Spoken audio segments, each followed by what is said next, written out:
Ձախորդ Փանոսը ըստ Հովհաննես Թումանյանի։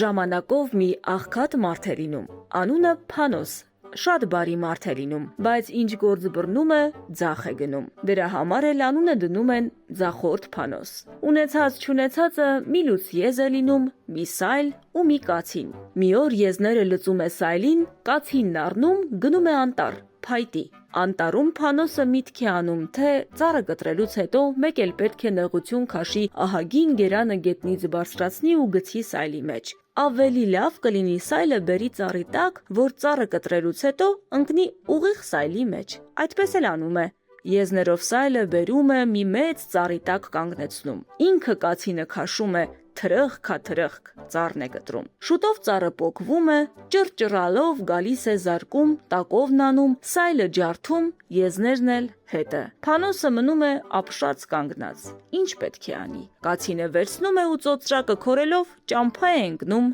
դեպի տուն։ Ճամփան մի լճի ափով է անցնում։ Տեսնում է լճի մեջ վայրի բադեր են լողում։ Ասում է գլուխը քարը, չեղավ, արի գոնե մի բադ սպանեմ, տանեմ տամ կնկաս։ Ասում է ու կացինը պտտում, շպրտում դեպի բադերը, որ մեկնումեկին սպանի։ Բադերը ճղճղալով ցրվում են, փախչում, որը եղեգնուտն է մտնում, որը թռչում գնում, կացինն էլ ընկնում է լճի խորքը, կորչում։ Փանոսը մնում է լճի ափին կանգնած միտք անելիս։ Ինչ անի, ինչ չանի։ Շորերը հանում է, դնում լճի ափին, ինքը մտնում ջուրը, որ կացինը հանի։ Գնում, քանի առաջ է գնում, ջուրն այնքան խորանում է։ Տեսնում է, կարող է խեղդվել, հետ է դառնում, դուրս գալիս ջրից։ Բայց այն ժամանակ, երբ Փանոսը ջուրն էր մտնում ու լողում դեպի լճի խորքերը, լճափով մի մարդ է անցնում։ Տեսնում է թափած շորեր կան, լճի խորքը գնացած Փանոսին չի նկատում, շորերը հավաքում է ու գնում։ Փանոսը լճից դուրս է գալիս, տեսնում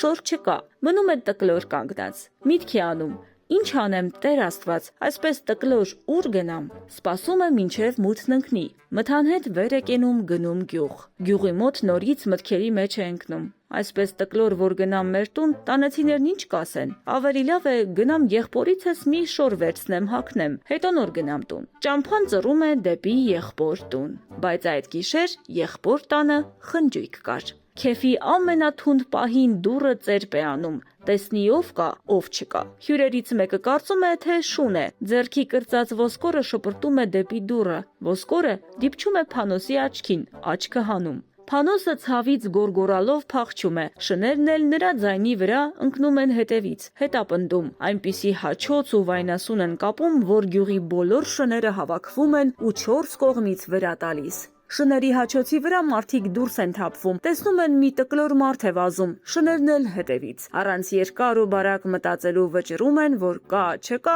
սատանա է։ Հայհոյելով, հարայ հրոցով ընկնում են հետևից։ Բավական տեղ հետապնդում են, հալածում, տանում գցում անտառները։ Շներն էլ հետևից կծոտում են ու այսպես տկլոր, աչքը հանած, կաղին տալով խեղճ Փանոսը գնում է կորչում։ Մյուս օրը գյուղում տարածվում է, թե Փանոսը կորել է։ Գնացել է անտառ փայտի ու հետ չի եկել։ Ողջ գյուղով հավաքվում են, գնում են անտառը ման գալիս։ Սայլն ու եզները գտնում են ծառի տակ ջարդված, իսկ ինքը չկա։ Նորից են սկսում փնտրել։ Այս կողմ են ընկնում, այն կողմ են ընկնում։ Հարց ու փորձով հագուստնել են գտնում մեկի մոտ։ Այ մարդ, այս հագուստը որտեղից է ընկել քեզ մոտ, հարցնում են։ Սա թե հագուստն այսպես մի լճի ափին գցած էր, ես էլ հավաքեցի, բերեցի։ Գնում են լճի 4 կողմը պտտվում, կանչում. Փանոս, Փանոս։